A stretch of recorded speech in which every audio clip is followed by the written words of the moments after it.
แต่ละอย่างนี่คิดว่าบ่ได้เฮ็ดไปไสนะครับคือเฮ็ดให้ลูกอย่างเดียวครับออกจากลูกไปก็คือหลานของลูกนั่นแหละครับเป็นมรดกครับบ่ไปไสจังได๋ก็อยู่นํลูกเฮาแน่นอนเฮ็ดไว้ครับบ่เสียหายผมว่ามีแต่ดีเทิงมวยเทิงมวนครับน้าม้อยพ่อหลวงน่ะนะครับก็ภูมิใจครับดีใจก็ความคิดเนาะลูกไปทำงานกรุงเทพกรุงไทยสักมื้อนึงเขาก็ต้องกลับบ้านนะครับก็อยากให้แต่ลูกมาเห็นนั่นแหละครับเมื่อลูกมาเห็นแล้วพ่อก็มีแห้งว่าเอาพ่อก็เฮ็ดได้ซ้ำนี่ล่ะซะก่อนผมก็บ่ได้อึดกินอึดอยากคือกล้วยจังซี่ผมก็ได้กินแม่นผมบ่ได้ขายหรือว่ามีได้ขายแม่นบ่ได้ขายผมก็ให้งัวผมนะครับสวัสดีค่ะสวัสดีพ่อแม่พี่น้องสุขุสุขคนค่ะพี่น้องคะมื้อนี้เจอกันคือเก่าค่ะกับช่องผู้จัดการแหวคนสวยนะคะพี่น้องคะมื้อนี้จะเอาคอนเทนต์นี่รู้สึกว่าภูมิใจค่ะพี่น้องนะคะภูมิใจแล้วก็ซึ้งใจแทนคุณพ่อมื้อนี้ก็จะพาพี่น้องมาเมืองโคกน้องหน้า3 ไร่นะคะพี่น้องแบ่งพื้นที่หน้ามาเฮ็ดโคกน้องหน้าทาลูกรอลูกกลับบ้านค่ะพี่น้องจะพาไปพูดคุยกับคุณพ่อหนูก่อนเนาะค่ะพี่น้องนะคะว่าเป็นไปเป็นมาจังไดเนาะค่อยได้มาเฮ็ดโขกน้องหน้าเนาะค่ะเนาะใช่ล่ะคุณพ่อคะสวัสดีค่ะครับสวัสดีครับสวัสดีครับพ่อคะพี่กัดอยู่นี่บ้านยังคะพ่อบ้านคำสำราญหมู่8ตบหูอำเภอเดชครับอำเภอเดชเอาคนบ้านเดียวกันเนาะพ่อครับคนบ้านเดียวกัน แต่บ่เคยเห็นกันจักเทื่อ เห็นมื้อนี้แหละครับเห็นมื้อนี้แล้วเนาะกับรายการครับค่ะพ่อคะมื้อนี้พาพ่อแม่พี่น้องมา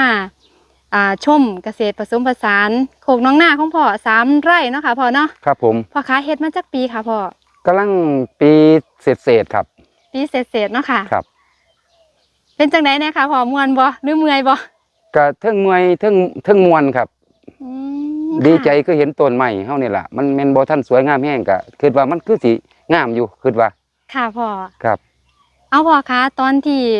คิดว่าจะเฮ็ดเกษตรครั้งแรกเลยพ่อคิดจังไดค่ะพ่อคือมาเฮ็ดโขกน้องหน้านี่นะคะก็มึงตามไอ้นั่นล่ะครับตั้งมึงเพิ่นคิดแต่ว่าพ่อหลวงน้าม้อยพ่อหลวงน่ะนะครับค่ะก็มึงนั่นมึงนี่เพิ่นผู้เฮ็ดมาก่อนนะครับคิดว่าเพิ่นสำเร็จมาก็เลยคิดอยากเฮ็ดนะครับค่ะพ่อพอได้ลงมือทำแล้วความรู้สึกเป็นจังไดค่ะพ่อก็ภูมิใจครับดีใจดีใจภูมิใจกับคำว่าตามรอยพ่อครับผมค่ะพ่อคะได้ข่าวว่าแป้งนี่เฮ็ดถาลูกหมายถึงจังไดค่ะพ่อก็ความคิดเนาะลูกไปทำงานกรุงเทพกรุงไทยสักมื้อนึงเขาก็ต้องกลับบ้านนะครับค่ะต้องกลับบ้านก็ต้องปลูกต้นไม้หรือทุกอย่างนี่แหละตามที่เฮาลงไว้ได้นี่ก็เฮ็ดเพื่อลูกนั่นแหละครับเพื่อลูกเพื่อหลานต่อไปพ่อคะมั่นใจหลายปานใดค่ะว่าเขาสิกลับมาอยู่นำค่ะพ่อก็คิดว่า90อยู่ดอกครับคิดว่าบัดนี้การเฮ็ดถาเขานี่คือหมายถึงว่าลูกลงทุนให้บ่ค่ะพ่อก็ลูกลงทุนให้ครับก็เอาแห้งจากของวาไปนำลูกก็ให้ทุนมาค่ะครับผมโอ้เดี๋ยวค่ะพ่อหนูอ่อนซ่อนปลาแห้งหัวบักใหญ่นึงพ่อพ่อวานหัวอาหารนี่มึงโอ้ยบอกง่ายๆลูกเป็นกำลังทุนเฮาเป็นโตขับเคลื่อนเป็นแรงให้เนาะค่ะพ่อเนาะครับผมอันนี้เป็นความหวังที่แบบพ่อแม่หลายๆคนเนาะค่ะพ่อเนาะครับถ้าลูกรอลูกกลับบ้านได้แต่แนมทางเนาะค่ะพ่อคะย่ามลูกมาฮอดนี่หูซึกจังได๋แน่ค่ะพ่อลูกมาเยี่ยมมายามก็คิดว่าเอาไปพอสิพาไปเมืองม่อนที่พ่อเฮ็ดไว้หรือลูกอันนี้ให้วางโครงการไว้นำกันก็อยากให้แต่ลูกมาเห็นนั่นแหละครับเมื่อลูกมาเห็นแล้วพ่อก็มีแห้งว่าเอาพ่อก็เฮ็ดได้ซ้ำนี่ล่ะซะก่อนซ้ำลูกขึ้นมาปรับปรุงเอาเองถ้าลูกกลับมาสานต่อซะเนาะค่ะพ่อเนาะครับโอ้พ่อคะ3 ไร่นี่เริ่มต้นนี่พ่อเฮ็ดหยังก่อนเลยค่ะบุกเบิกเฮ็ดหน้าครับแต่ก่อนเฮ็ดหน้าแล้วตอนบุกเบิกนี่พ่อเฮ็ดหยังก่อนค่ะพ่อขุดสระบ่ค่ะหรือครับขุดสระครับขุดนี่ได้จักสระค่ะพ่อมีสระ2 หน่วยครับคลองใส่ไก่รู้สึกว่าเป็น2กับให้หน้านี่งานนึงค่ะครับ ท้องใส่ไก่2บ่อ ค่ะพ่อความ ตัว เลิกร้ายเป็นไหนค่ะพ่อนี่ ความเลิกรู้สึกว่า4 เมตรกว่าครับ4 เมตร 50นี่ล่ะประมาณนี้ล่ะ 4 เมตรกว่า ครับ แล้วเมื่อกี้หนูลงไปหันนะเมื่อกี้ ยิ่งกระลอมลงเนี่ย เห็นเลยได้เนี่ย ยังว่ายน้ำว่าเป็นไหมคะพ่อ ครับ เอาพ่อคะบัดนี้ในการเลือกต้นพันธุ์ใหม่ที่จะลงเนี่ยพ่อมีหลักการจังใดแน่คะในการเลือกพันธุ์ใหม่ เลือกพันธุ์ไม้พ่อก็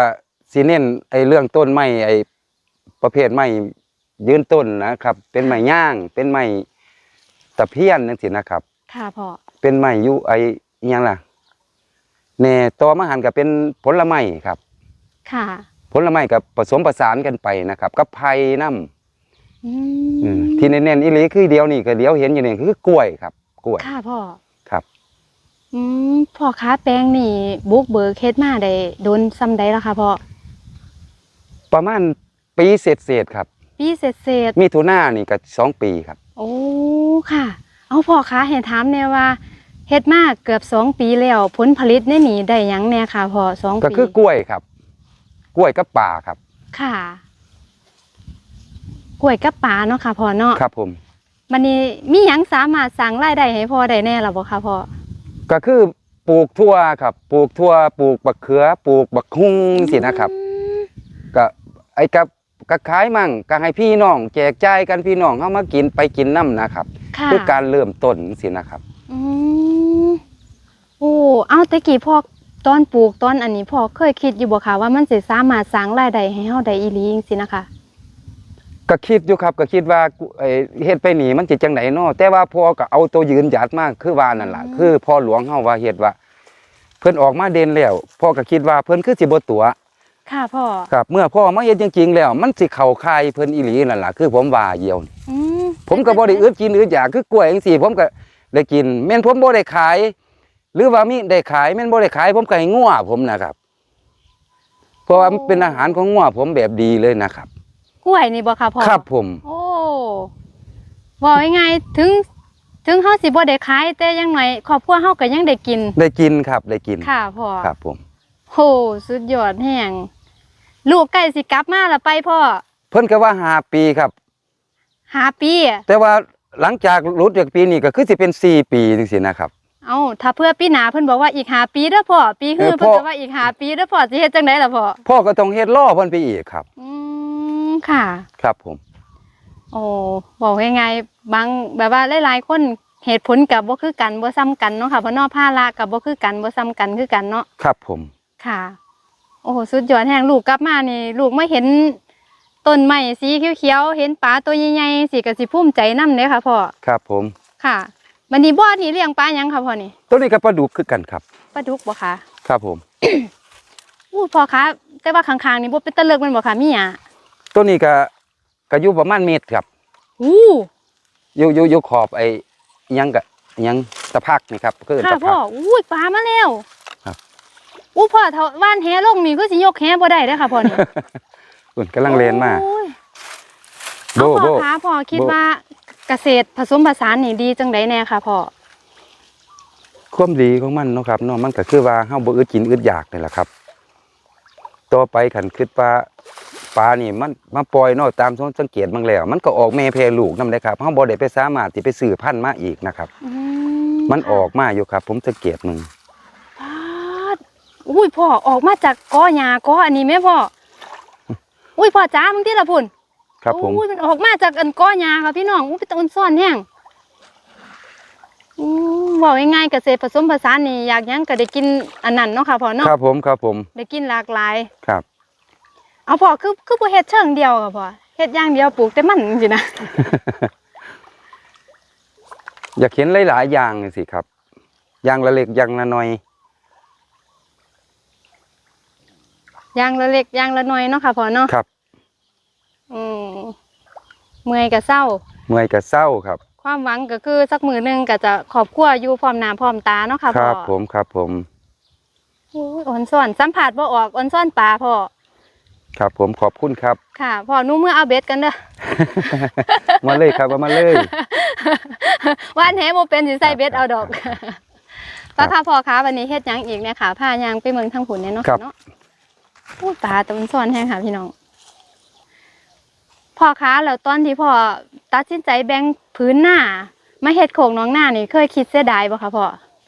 ตามหลักเริ่มต้นพ่อก็คือเสียดายอยู่เพราะว่ามันเคยเฮ็ดหน้ามาจังซี่นะครับ ค่ะ เพราะว่าช่วงนี้พ่อมาเฮ็ดแล้วนี่พ่อคิดว่ามันเกือบพ่อบ่เฮ็ดจังซี่นะครับ ค่ะ ครับผม โอ้เกือบบ่เฮ็ด เกือบบ่เฮ็ดเกือบบ่ทันโครงการนํเขาจังซี่นะครับ ค่ะ เอาพ่อคะโครงการก็เหมือนว่าได้กันทุกคนเนาะค่ะ ครับผม ตอนใดโครงการรู้สึกได้นะคะพ่อ ดีใจครับ ดีใจ ครับ อืมเอาแล้วตอนนั้นเฮามั่นใจซ้ำใดค่ะพ่อว่าเฮาสิเฮ็ดได้อะนะคะ ก็มันใจในตัวเจ้าของคือเจ้าของคิดว่า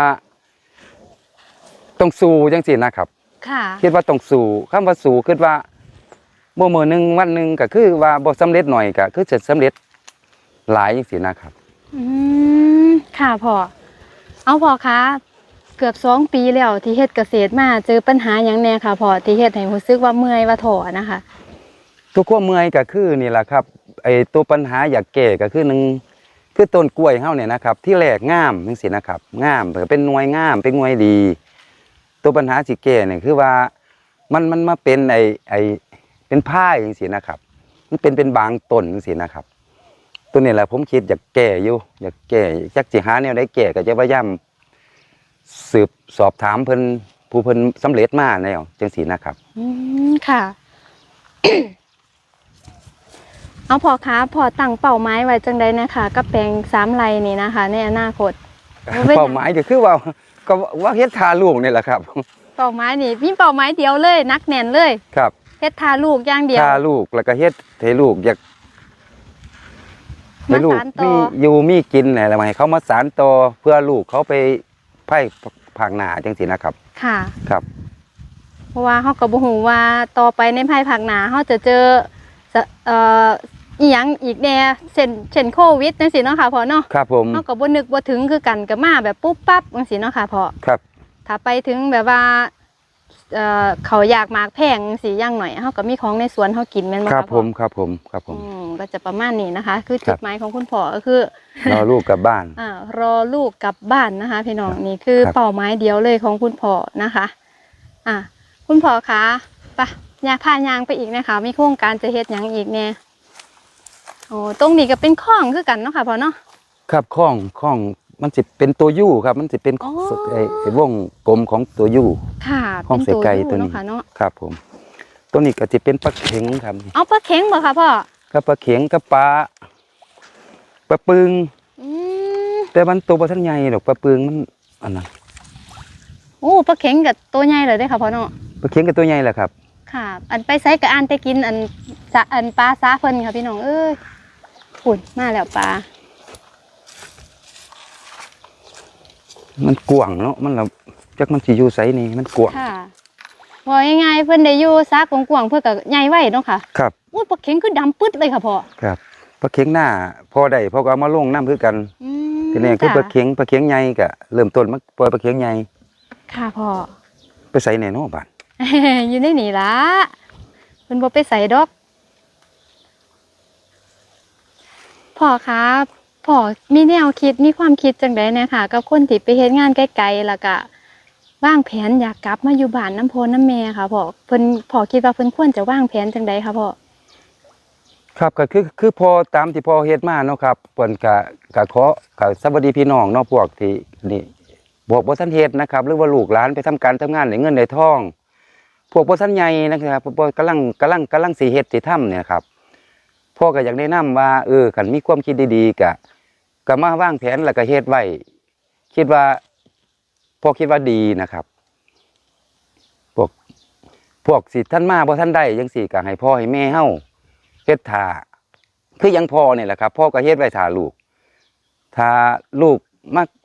คุยกับพ่อกับแม่เฮามีที่ดินจังได๋ก็มีอยู่แล้วล่ะที่ดินบ้านเฮาพ่อแม่ต้องแบ่งให้ละซ้ำระวางสิเฮ็ดไร่2 ไร่หรือ3 ไร่นี่ ค่ะ เฮ็ดไว้ครับบ่เสียหายผมว่ามีแต่ดี อืม นะครับพี่น้องลูกหลานหรือว่าอ้ายชายทุกคน ค่ะพ่อคะพ่อเคยได้ยินบ่ค่ะว่าพ่อแม่หวงที่จังซี่นะคะแบ่งขนาดแบ่งที่ให้ลูกเต่าแล้วก็ ก็ยังบ่เห็นนำว่าให้เขาเฮ็ดเกษตรจังซี่นะคะพ่อมีความคิดแบบนั้นอยู่บ่คะพ่อคือพ่อนี่บ่มีครับแต่ว่าถ้าผู้ใดมีผู้เป็นพ่อเป็นแม่แบบนั้นก็คิดใหม่เด้อครับจังได๋เฮาก็เฮ็ดไว้เทื่อแต่ละอย่างนี่คิดว่าบ่ได้เฮ็ดไปไสหรอกครับคือเฮ็ดให้ลูกอย่างเดียวครับ ออกจากลูกไปก็คือหลานของลูกนั่นแหละครับอันพ่อแม่ผู้ใดคิดแบบนั้นก็คิดใหม่สิดีนะครับค่ะเพราะว่าบางคนเพิ่นก็ชินเนาะค่ะพ่อกับการเฮ็ดให้เฮ็ดนาเฮ็ดปลูกมันปลูกผักแบบว่าเชิงเดียวจังซี่นะคะพ่อครับค่ะปลูกแต่ยางปลูกแต่มันจังซี่นะคะพ่อครับตัวนั้นเฮาแบ่งแยกออกเฮ็ดเอาครับบ่แม่นว่าเฮาสิเอาไปเฮ็ดเบิดเฮาก็แบ่งออกมาเฮ็ดอย่างน้อยๆมันบ่มีหยังหลายก็มีความสุขแหละครับมีความสุขคิดว่าเฮาเฮ็ดหยังเมื่อยๆมาจังซี่เฮามาออกมาเมืองต้นไม้ต้นไหลเฮาจังซี่มันก็รู้สึกว่าล่มลื่นดีนะครับเมื่อยเฮาก็ได้อาหารมาหวานให้ปลาขึ้นมาเฮาอย่างน้อยเฮาก็ดีใจน้ำปลาล่ะสักมื้อนึงก็สิเอาไปต้มไปแกงล่ะว่าก็คือจังซี่ต้นไม้ต้นตอกเฮาสักมื้อนึงเฮาปลูกไว้เนี่ยนะครับมันก็สิเป็นหน่วยอย่างละมุดจังซี่ครับบางผมนี่บ่จะได้ปีเท่าไหร่ครับมันเป็นหน่วยผมเก็บไปกินหลายแล้วนี่มันสุกเลยครับละมุดนี่มันเป็นหน่วยแหละครับบักม่วงก็เป็นดอกเป็นหยังเบิดล่ะครับกล้วยนี่ตัดออกไปกินหลายล่ะครับกล้วยนี่ว่าง่ายๆของในสวนนี่ก็บ่ไปไสดอกกระตกฮอดลูกฮอดหลานฮอดเหลนเฮาพุ่นเนาะค่ะพ่อครับซ้ำเป็นมรดกครับเป็นมรดกครับบ่ไปไสจังได๋ก็อยู่นำลูกเฮาแน่นอนค่ะครับพ่อก็นับมือเฒ่ามือแก่ไปแล้วเฮ็ดได้ซ้ำนี่ก็ถือว่าเฮ็ดไว้ให้ลูกแล้วครับก็ภูมิใจแล้วครับค่ะนึกเห็นหน้าลูกกับพลังเต็มเปี่ยมเลยครับผมเมื่อยก็นอนพักครับเอาพ่อคะไปเป็นลูกจ้างเขากับมาเฮ็ดสวนเป็นของเจ้าของสิมีความรู้สึกจังได๋นะพ่อแตกต่างกันจังได๋คะพ่อเป็นลูกจ้างก็ดีอย่างนึงคือเฮาได้เงินทุกมื้อจังซี่นะครับแต่ว่าการเหน็ดเหนื่อยมันก็มีนะครับคือมาเฮ็ดจังซี่เมื่อยมันก็เป็นของเฮาก็มันดีใจแหละครับบ่ฮู้จักสิเว้าว่ามันดีใจโลดล่ะเห็นลูกขึ้นมาจังซี่ลูกเขามาชมมาหยังให้จังซี่คือเฮาพอเฮาเฮ็ดไว้ท่าลูกอยู่แล้วลูกมาเมืองมาหยังผมก็ดีใจครับว่าลูกมาเมืองแล้วก็มาเห็นนั่นเห็นนี่ผู้เป็นพ่อนี่ก็มีแต่เฮ็ดท่าครับเมื่อยก็คือเศร้าคือจังซี่ล่ะครับค่ะครับผมมีความสุขบ่คะพ่อมีความสุขครับบอกได้เลยว่ามีความสุขแห้งครับมีความสุขแห้งคนสัมผัสน้ำตาคลอเบาครับผมมีความสุขหลายครับคนสัมผัสมีความสุขไปนำค่ะคุณพ่อคะเอาพ่อคะถ้าแม่นพ่อแม่พี่น้องเพิ่นสนใจอยากเข้ามาดูงานนำมาเมืองสวนโคกน้องนาเล็กๆของพ่อแล้วก็มาแลกเปลี่ยนทัศนคติของพ่อจังซี่ติดต่อพ่อได้บ่คะพ่อครับได้ครับแล้วก็พร้อมเสมอครับเปิดประตูกว้างอยู่แล้วครับอยู่นี่ค่ะครับผมมีแนวใดดีๆก็สีแน่กันไปทั้งนั้นสีแน่มาพ่อกับสีแน่นำไปจังซี่นะครับค่ะพ่อความคิดเลขเปลี่ยนกันครับผมบอกแจกเบอร์โทรหน่อยค่ะพ่อเบอร์โทรก็08ตัวนี้บ่แม่นล่มไปแล้วบ่น้อบาดนี่บ่เป็นหยังค่ะเดี๋ยวหนูแปะให้ด้านล่างคลิปเลยเนาะค่ะพ่อเนาะครับผมพ่อคะสุดท้ายนี่ก่อนจะลงรายการอยากให้พ่อฝากอีหยังถึงชาวเกษตรกรชาวไทยเฮาแน่ค่ะพ่อชาวสวนชาวพ่อเพียงชาวปลูกนี่ล่ะค่ะพ่อครับก็อย่าเสียเวลานะครับถ้าผู้ใดคิดว่าสิเฮ็ดนะครับก็เริ่มต้นได้เลยเด้อครับเด้อแม่นโครงการมากๆก็ยกลอกเอาเองก็ได้ครับซ้ำพ่อสิได้เฮ็ดนี่คิดว่าคือสิบ่เบิดหลายดอกลงทุนก็ได้คิดว่าคือสิเกิดขึ้นมาเป็นคุ้มนี่หรอครับอย่างน้อยๆเฮาปลูกไปโลดครับต้นไม้ปลูกไปเลยปลูกไปโลดครับต้นใดมันตายเอาตัวใหม่มาปลูกแทนมันสิดูตายปานนั้นบ่ผมว่ามันบ่ตายตลอดนะครับคิดว่าเป็นแน่นอนครับว่าง่ายๆถ้าเฮาลงมือทำมื้อนี้เฮ็ดไปเรื่อยๆสักมื้อนึงมันต้องสำเร็จเนาะค่ะพ่อก็คิดว่าจังซั่นครับแต่ถ้าได้แต่คิดนี่บ่สำเร็จจักเทื่อบ่ครับบ่มีโอกาสพร้อมให้พี่น้องเฝ้าครับอย่าให้สายอายุเฮาก็แฮงบ่ท่าเฮาเนาะค่ะครับบ่ท่าครับบางคนท่าเกษียณก่อน60ค่อยสิเริ่มปลูกต้นบกม่วงจักอีกเท่าใดปีค่อยสิได้กินบกม่วงบกพร้าวเนาะค่ะพ่อครับก็เริ่มต้นเฮ็ดแต่อายุ20ไปนี่ผมว่าแน่นอนครับดีแห้งฮอดบางเทื่อบ่ต้องท่าฮอดเกษียณออกมากินมาอันนี้ก่อนเนาะครับผมพ่อนี่ยังเฒ่าโพด60 จังได้มาเฮ็ดนี่ก็จังถือว่าได้กินละกล้วยนี่บ่ทันได้หนีจากมันซ้ำมันได้กินแล้วน้ำมูดบางหันก็กินให้เมืองแล้ว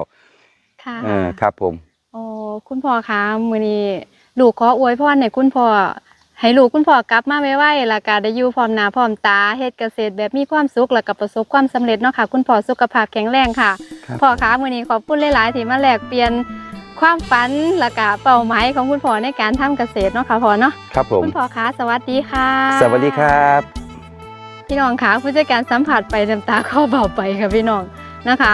มีความรู้สึกขึ้นหอดพ่อขึ้นหอดแม่ทันทีเลยนะคะ ขอบคุณพ่อแม่พี่น้องหลายๆที่คอยติดตามรายการเนาะค่ะเนาะคลิปนี้ก็หวังว่าจะเป็นกำลังใจให้อีกหลายๆคนนะคะ พี่น้องที่ห่างอ้อมแขนพ่อแม่ค่ะพี่น้องนะคะคนเฮาเนาะค่ะเนาะพี่น้องต้นทุนชีวิตบ่ซ้ำกันบ่ว่าไผก็ตามแต่ผู้จัดการก็ตามแต่ค่ะพี่น้องออกจากบ้านไปตั้งแต่น้อยๆนะคะหนีออกจากบ้านหนีจากความเป็นชาวไร่ชาวนาแต่สุดท้ายแล้วก็ต้องกลับบ้านค่ะพี่น้องเพราะว่านี่คือคำว่าบ้านนี่ก็คือต้องมีพ่อมีแม่มีครอบครัวที่อบอุ่นเนาะค่ะพี่น้องเนาะอย่าให้สายเกินไปเนาะค่ะพี่น้องกลับมาเมืองพ่อเมืองแม่เฮานะคะมาดูแลเพิ่นตอนที่เพิ่นยังอยู่กับเฮาค่ะพี่น้องนะคะอย่าถาที่มือที่กลับมาแล้วบ่เจอพ่อเจอแม่ค่ะพี่น้องเอาเป็นกำลังใจให้กับทุกคนเนาะค่ะเนาะบ่ว่าอยู่เมืองต่างจังหวัดหรือว่าต่างประเทศค่ะพี่น้องนะคะคนเฮานี้ออกจากบ้านเพื่อที่จะหาทางกลับบ้านค่ะพี่น้องคลิปหน้าเจอกันใหม่ค่ะพี่น้องเป็นกำลังใจให้ค่ะสวัสดีค่ะ